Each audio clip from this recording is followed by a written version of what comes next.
तो बहुत ही एक कदीम हिस्टोरिकल प्लेस पर हूँ। ये कब्रिस्तान है, ये उसकी दीवार है और जर्मनी का ये दूसरा कदीम तरीन कब्रिस्तान है और यहूदियों का कब्रिस्तान है।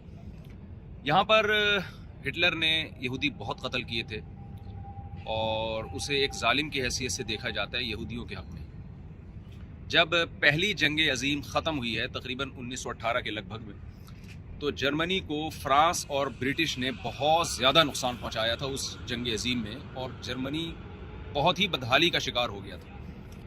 यहाँ तक कहा जाता है कि लकड़ियों की जगह ना लोगों ने करेंसी को जलाना शुरू कर दिया था। करेंसी इतनी डीवैल्यू हो गई थी, बोरे भर के लेके जाते थे प्याज टमाटर खरीदने के लिए। ये जो हिटलर है, इसने ठानी थी कि मैं अपनी कौम के लिए लड़ूंगा और इंतकाम लूँगा।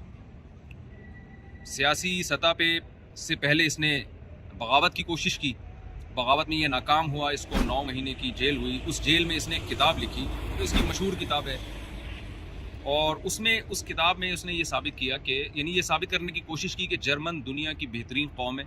और चूँकि यहाँ डार्विन के नज़रिए से ये लोग बहुत ज़्यादा मुतासिर हैं, तो उसने ये साबित करने की कोशिश की कि जर्मन जो है ना, जो इंसान जो इर्तिकाई मराहिल तय करते करते जानवर से इंसान बना है, तो जर्मन है वो सबसे सुपीरियर है। लिहाजा उसका ये कॉन्सेप्ट था कि दुनिया पे हुकूमत करने का हक जर्मन को है। खैर बगावत नाकाम हुई, उसकी वो किताब भी बहुत ज़्यादा नहीं फैली। बाद में खैर वो किताब तो बहुत ज़्यादा छपी। कहा जाता है कि शायद अभी 2011 या 16 में भी दोबारा उस किताब को छापा गया और लोगों ने पढ़ा उसको। लेकिन उसने जर्मन कौम को कौमी सतह पे सुपीरियर बनाने की कोशिश और अज़म किया उसने। फिर इलेक्शन में आया, वो इलेक्शन में हारता रहा, कामयाबी उसका मुकद्दर थी। बिल आखिर वो एक ज़बरदस्त हाकिम बन गया अपनी कोशिशों से। प्रोपेगेंडा भी उसने किया कौम को उठाने के लिए, अपने मुखालिफ लोगों पे बहुत जुल्म किया। जो उसकी मुखालफत में उठता था, एक डिक्टेटर बन के उसने सबको कत्ल करना शुरू कर दिया। अपनी किताब में भी उसने यहूदियों के ख़िलाफ़ नफ़रत का माहौल पैदा किया और उसकी तहरीक का एक हिस्सा थी कि दुनिया से ज्यूज़ को ख़त्म करना है। और उसके बाद उसने ज्यूज़ पे बहुत ज़्यादा जुल्म करना शुरू किया। यहाँ एक जगह है, अगर हमें मौका मिला हम वहाँ जाएंगे। एक बहुत बड़ा देगचा है, देगड़ा जिसको यहाँ हमारे पंजाबी लोग जो है ना देगड़ा कहते हैं, जो बहुत बड़ा देग था जिसमें जिंदा यहूदियों को लाके खोलते हुए कढ़ाई में डाला जाता था। वो अभी भी मौजूद है, वो हिस्टोरिकल प्लेसेस में आती है वो चीज़ें। ये सब यहाँ इन लोगों ने महफूज कर दी। हिटलर उठा और उसने फ्रांस पे कब्जा किया, यूरोप के बहुत सारे कंट्रीज़ पे कब्जा किया, लाखों लोगों को लुक़्मा अजल बनाया उसने। जब वो बरतानिया के करीब पहुंचा है लड़ाई के लिए, तो ब्रिटिश के से उसको फ़तह नहीं मिल सकी और उसने फिर इरादा किया रशिया पे चढ़ाई करने का। उसके लोग ये कहा करते थे कि हम 1000 साल दुनिया पे हुकूमत करेंगे। उसके लोगों में इताअत बहुत थी अपने लीडर की। जब ये रशिया की तरफ गया है, तो वहाँ शदीद सर्दी की वजह से मुर्रिखीन कहते हैं कि उसको रशिया की फ़ौज को वो शिकस्त नहीं दे सका और वहाँ से जो उसने यूटर्न लिया है, तो फिर ऐसा यूटर्न लिया है कि वो वापस जर्मनी आया। और जो मशहूर बात मुर्रिखीन अक्सर उसके बारे में जिक्र करते हैं कि उसने अपनी महबूबा के साथ बंद कमरे में जाके खुदकुशी की और उसकी लाश को या तो रशियन उठा के ले गए या जला दिया गया, वल्लाहु आलम। ये बहुत ही मुख्तसर सी मैंने आपके सामने खाका बयान किया है। आप ज़ाहिर है इस पर तो बहुत किताबें लिखी गई हैं, पूरी फिल्में बनाई गई हैं, लोगों को शायद मुझसे ज़्यादा इस बारे में मालूमात हो। ये मैंने थोड़ा सा खाका हिटलर का आपके सामने पेश किया है। और उसके बाद फिर दोबारा जर्मनी के हालात बहुत ख़राब हुए। यहाँ के मकामी लोग बताते हैं, जो बूढ़ों से सुनते हैं, कि एक आलू ख़रीदने के लोगों के पास पैसे नहीं होते थे और सारा दिन एक आलू पे गुजारा किया करते थे यहाँ के लोग। हिटलर जो था वो दूसरी जंग अजीम की बुनियाद बना था। और मैंने अल्लामा इकबाल के व्लॉग में ये बात बताई है कि अल्लामा इकबाल जर्मनी के हालात देख के पहले ये पेशगोई कर चुके थे कि दुनिया दूसरी जंग अजीम की तरफ जा रही है। तो हिटलर ये दूसरी जंग अजीम का ज़रिया बना। बहुत दुनिया में तबाही हुई, लाखों लोग लुक़मा अजल बने, बहुत से डिप्रेशन में पागल हो गए, बहुत से फ़ौजी पागल हो गए, जेलों में बड़ा जुल्म हुआ और ख़ास तौर पर उसने यहूदियों को बेतहाशा कत्ल किया। फिर जब जर्मनी में बदहाली आई है जंग में शिकस्त के बाद, तो इस कौम, यानी आप अंदाज़ा लगाएं 1957 या 50s के आसपास पाकिस्तान ने जर्मनी को कर्जा दिया था। यानी यहाँ या तो हमारे हालात बहुत अच्छे थे या जर्मनी के हालात बहुत ख़राब थे। बहरहाल, लेकिन इस कौम ने मुत्तहिद होकर ये फ़ैसला किया कि अब हम जंगो जिदाल में, लड़ाई झगड़ों में अपना टाइम वेस्ट करने के बजाय मुत्तहिद होकर अपनी सोसाइटी को और अपने कंट्री को हम फोकस करेंगे और इकनॉमिकली हम अपने कंट्री को मजबूत करेंगे। कौम मुत्तहिद हुई और आज उसके हम अपनी आंखों से देख रहे हैं जर्मनी कितना स्टेबल है। लेकिन ज्यूज़ के साथ चूँकि यहाँ बहुत ज़्यादा इन्हीं के बकौल ज़्यादती की गई है। तो अब जीव्स को ये लोग अलग से कुछ प्रोटोकॉल देते हैं, टैक्स वगैरह में उनके लिए मुआफ़ी है।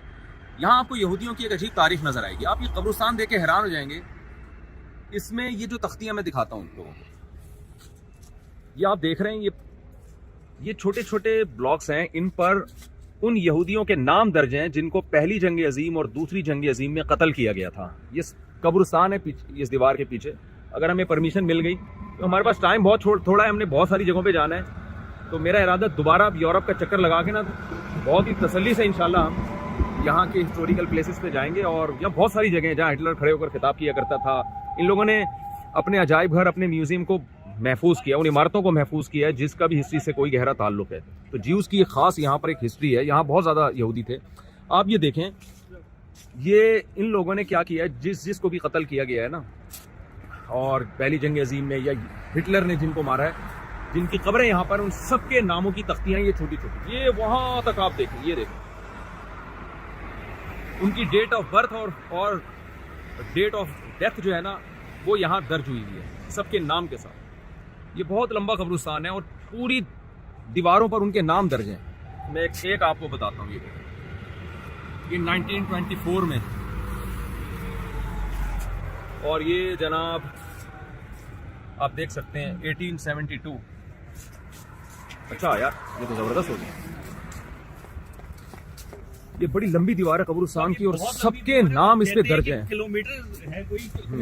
आपके लिए स्पेशली शेड हटवाया। अरे वाह वाह वाह वाह, कि आपको उनसे रिक्वेस्ट की शेड हटाएं। ये देखें आप, ये अच्छा, इस कब्रिस्तान पे भी फजाई बमबारी करके इस कब्रिस्तान को भी तबाह करने की कोशिश की गई थी। ये सारी कब्रें हैं, असल में इनके मिस्मार हो गई हैं। क्या है, हमारे यहाँ जैसे फूल पत्तियाँ नहीं डालते हैं, आके विजिट करते हैं। हमारे यहाँ अहले बिदत को इबरत हासिल करनी चाहिए कि इनकी कब्रें एक बालिश से ऊंची नहीं है, कोई बड़े बड़े मज़ार नहीं बने हुए। ईसाइयों के कब्रिस्तान भी मैंने देखे हैं, मिट्टी की सादा कब्रें होती हैं जो मैंने देखे हैं। वल्लाह वालम, मैं पूरी दुनिया में नहीं गया हूँ, यहूदियों के भी। लेकिन हमारे आप कब्रिस्तानों को देखो, ऐसा लगता है कि वर्ल्ड ट्रेड सेंटर बन रहा है एक कब्र पे। नबी सल्लल्लाहु अलैहि वसल्लम की हदीस है सही, आप सल्लल्लाहु अलैहि वसल्लम ने हज़रत अली को भेजा और फरमाया कि कोई कब्र एक बालिश से ऊंची नजर आए उसको गिरा दो। तो ये जो कब्रों को पक्का करना और बड़ी बड़ी उस पर यानी बहुत ऊंचा ले जाना, ये सही नहीं है। आप देखें, इनकी कब्र पे सिर्फ एक तख्ती है और सादा कब्र है, और ये कब्रिस्तान देखो आप। तो ऐसा नहीं है कि इन लोगों ने पक्की कर करके पूरी बिल्डिंगें बना दी हों। खैर, तो जब फजाई बमबारी हुई तो उसके बाद फिर इस जगह को महफूज किया गया, और जो बम से जो चीजें जिस तरह से तबाह हुई थी उनको भी एज इट इज रहने दिया गया। आप इन कब्र इसके ऊपर ये पत्थर देख रहे हैं जो कि आपको नहीं दिखे। इसका कॉन्सेप्ट ये है, इन लोगों कब्र के ऊपर पत्थर हैं छोटे छोटे। हाँ, ये जो ये तख्तियों के ऊपर तख्तियां प्लस इधर आपको कॉइन दिखेगा। इनका ये कॉन्सेप्ट है, जैसे हमारी कब्रिस्तान में हम लोग विजिट करते हैं अपनी कब्र को और पत्तियां डालते हैं ना, फूल हाँ, पत्तियां। हम तो नहीं डालते, लोग डालते हैं। हाँ, वही लोग, मतलब हमारे वहाँ का एक ट्रेंड है जी। तो वो जो पत्तियां डालते हैं, इट्स मीन किसी ने रिसेंटली विजिट किया इसको जी। तो ये दीज आर द थिंग्स कि जिन्होंने अभी रिसेंटली विजिट इनके लवाइकीन ने कर गए होंगे, ये इनका एक निशानी और एक कॉन्सेप्ट है। ये पत्थर इधर रख के चले गए, इट्स मीन ये रिसेंटली विजिट करके गए। हमारी बहुत कब्रें जो बिल्कुल खंडर हो जाती है, ना जिसपे कोई फूल ना पत्ती, जो एक हमारे यहाँ का कॉन्सेप्ट है। तो ये एक बड़ी इंपॉर्टेंट चीज थी जो मैंने कहा आपको, लोगों को भी पता चले इस बारे में कि जितने लोगों ने विजिट करते जा रहे हैं वो ये पत्थर रखते जा रहे हैं। अच्छा, ठीक कादिर भाई, वो जो जगह जो देगड़ा है ना, वो साहब काफी दूर है यहाँ से। नेक्स्ट विजिट में इंशाल्लाह। एक हेरिटेज साइड है जहाँ ना वो रखे हुए हैं, जहाँ पहले लोग रखे जाते थे, जो जेल थी, हाँ, जहाँ खिताबात होते थे, वो पूरी एक वो जेलें भी महफूज हैं जहाँ बड़ा जुल्म होता था जंगी कैदियों पर, बहुत ज्यादा जुल्म होता था। और मतलब उसकी एक बहुत खतरनाक और मतलब लड़तरा देने वाली जो ना वो कहानी है। सही। ये नाम है वहाँ, वो उधर तक नाम ही नाम। अच्छा, यहाँ पे मेरा ख्याल यह था कि हिटलर को एक बड़ा हीरो समझा जाता होगा, तो इस कौम का एक बड़ा वो समझा जाता है। तो यहाँ ये जो मकामी लोग कह रहे हैं कि एक अच्छा उससे नहीं देखा जाता हिटलर को। एक जो जुल्म हुआ है उस हिसाब से जो है ना, वो उठा था वो अपनी कौम के जुल्मों का इंतकाम लेने के लिए, लेकिन वो खुद एक जालिम बन गया। जालिम उल्टा, लेकिन अब देगों में डाल के लोगों को जलाना, ये कोई इंसानियत वाला काम तो नहीं है ना। तो अच्छा, हिटलर की जो कामयाबियां थी ना, जो शुरू में तो उसको बहुत ज़बरदस्त फतूहात मिली हैं, पूरा यूरोप ही तकरीबन उसके कब्जे में आ गया था। फिर बरतानिया से उसकी लड़ाई हुई और वो बरतानिया को फतह नहीं कर सका और वहाँ से रिवर्स होकर रशिया पे चढ़ाई की उसने। लेकिन एक बात है कि जो हिटलर की जो दूसरी जो जंग अजीम का जरिया बना था, उस जंग अजीम से पूरी दुनिया के हालात एकदम चेंज हो गए थे। अब बरतानिया हिटलर से जर्मनी से लड़ा तो है, लेकिन उस लड़ाई के नतीजे में बरतानिया भी बहुत कमज़ोर हुआ है और उसका नतीजा ये निकला कि ब्रिटिश आर्मी बर्रे सगीर से इंडिया से निकल आई और फिर पाकिस्तान और इंडिया, ये दो रियासतें आज़ाद हुई, पाकिस्तान अलग हुआ इंडिया से। तो ये जो दुनिया में बहुत बड़ी चेंजिंग आई है ना, इसका सबब भी हिटलर बना है। यानी ये अगर दूसरी जंग अजीम ना होती तो बेतहाशा जो नुकसानात हुए हैं वो भी ना होते, लेकिन कुछ इसके फ़ायदे भी हुए हैं। फ़ायदे क्या हुए हैं कि जब बरतानिया से उसकी शदीद लड़ाई हुई है तो बरतानवी ब्रिटिश को भी दूसरी जंग अजीम में ना बहुत नुकसान हुआ है।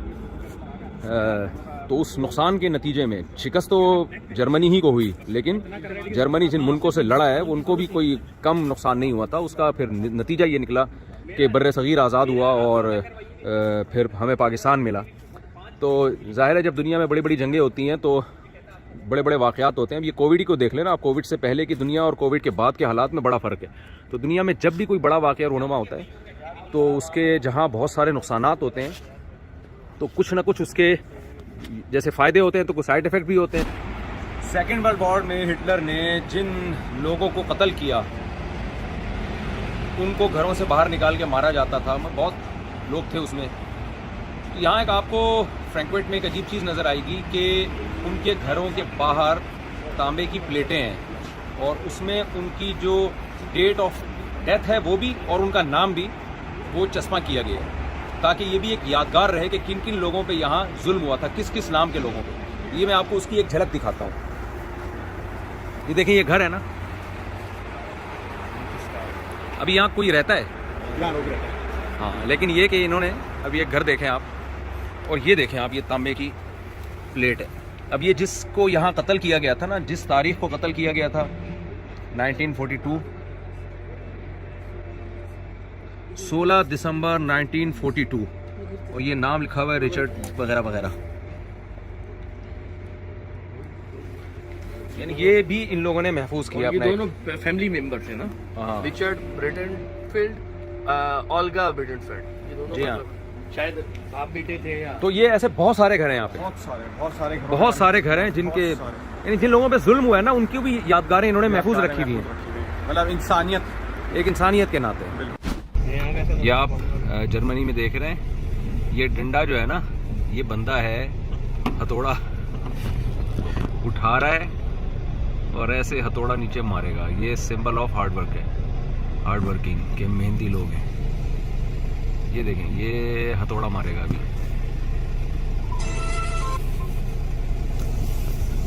हमारे यहाँ भी हथौड़ा मार ग्रुप आया था ना एक, खैर हथौड़ा मारेगा ये